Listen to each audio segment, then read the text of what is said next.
Hello, my name is Tasha Dutcher. Welcome to a presentation on a current healthcare administration concern and how it can be improved by using the iron triangle model. For the beginning of this presentation, I would like to talk about what the healthcare administration concern is and why it is so important. As we all know, any type of organization, especially in healthcare, we cannot function without adequate staff operating every aspect.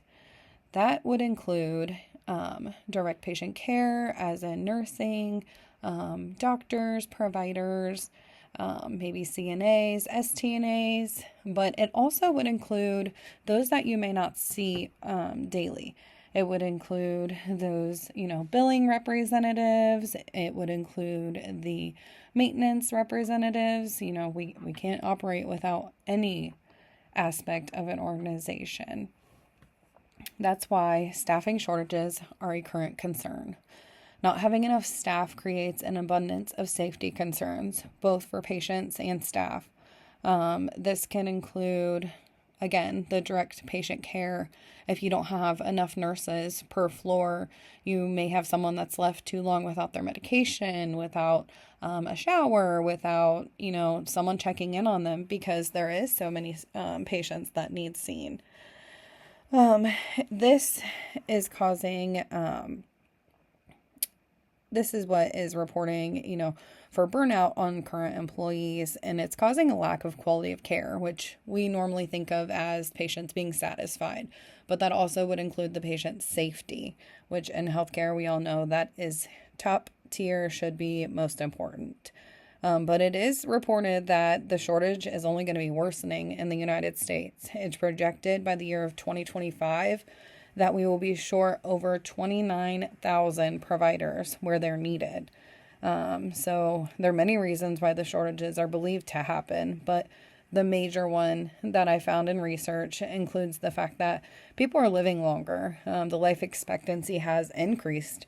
And those boomers, they're increasing their life, but they're also at retirement age, and there's a shortage on the increase in providers coming in.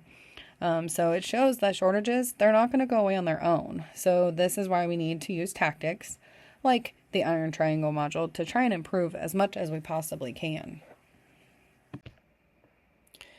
The iron triangle model is known as one of those tactics that we can use. This model was mentioned by a physician named William Kissick and described the relationships among cost, quality, and access to care. In smaller terms, this model states that if two components move into a positive direction, the third must move in a negative direction. To me, this means you're improving two on one side, but you're losing something or sacrificing on another. So if you put cost and quality, we're increasing those, but access to care may decrease. In the end of this, we're going to have to determine which aspect within the healthcare that we want to sacrifice.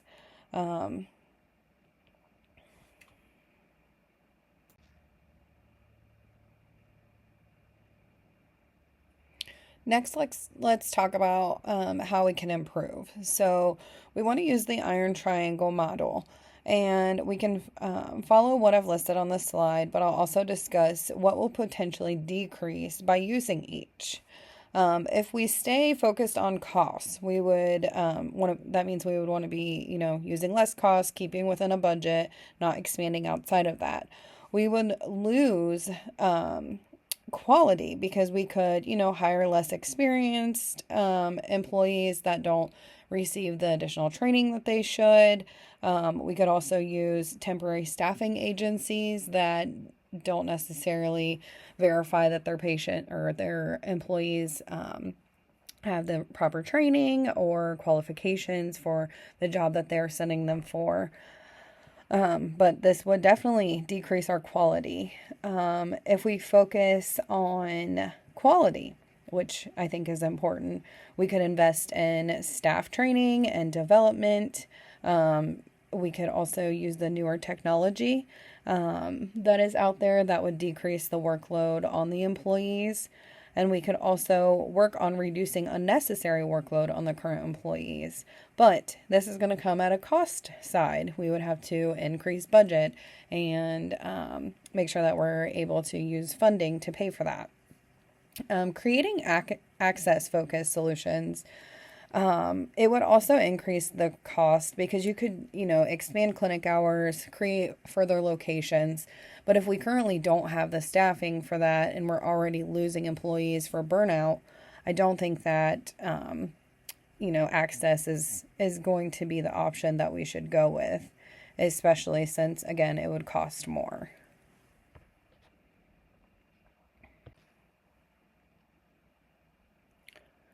In the end, we will have to determine which aspect that we would be able to sacrifice. It's clear to me that in healthcare, that condition cannot be quality of care. This would decrease the organization's reputability, possibly their safety ratings, and if they are a nonprofit, they may qualify for federal government funding and grants. If they're not meeting the standards that are set by those federal guidelines, they could lose that and potentially not even be an organization if they couldn't afford to without those grants. It would be necessary to prevent the current employees from burnout and potentially leaving organizations to hire and train exceptional employees no matter the cost. So we would be foregoing cost with increasing the option for quality of care or good quality of care, as well as accessibility, because if you have the right amount of employees that you need, you'll be able to keep your locations open, especially those in the rural areas that are necessary. You would have the staffing for that and not have to, close or move staffing around and not be able to have proper care at each area. If we did choose, a different option, we could do that. But within healthcare, safety is going to be number one. Quality of care is not just making sure the patient is happy. It's included, but it's also making sure that the patient is safe. It's making sure they're cared for correctly. You are, trying to see as many patients as you possibly can while making sure they are receiving the proper care that they deserve and, getting them, feeling better or getting them patched up and back to their normal lives as, healthcare's goal. But are we just talking about the option for medical, providers? We also have other staffing that we absolutely need. There is, environmental people that work in healthcare organizations that make sure everything is cleaned up, to make sure everything is safe on the grounds, even if there's let's say snow. Where I am here currently in Ohio, we get snow all the time, and we have staff that make sure that our patients are able to get there safely, putting down salt and plowing and whatever is necessary.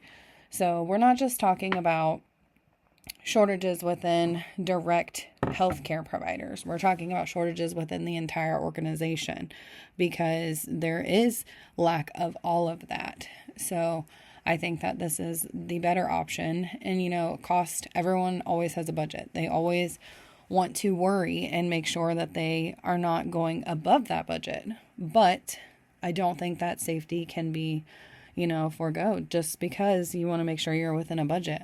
I think the organizations have to use this model and see that they're not going to be able to have everything going up like we hope to. So they will need to decide what they want to sacrifice. I've stated my opinion is quality of care needs to be top notch. We need to keep our patients safe. We need to keep our employees safe and hopefully reduce burnout and move forward with the organization in that aspect. So I will end my presentation here. And hopefully I have made some good examples within the Iron Triangle module that help you understand. Thank you. Here you will find a list of resources and references that I have used for this presentation. One of which you will notice is including the book for this course. And then there were two other options that I used. One was just to discuss the amount of providers that are short within the year of 2025. And then the other one was kind of talking about the, the iron triangle, how you could give up something and have the two increased. So those are some great resources that you should look at.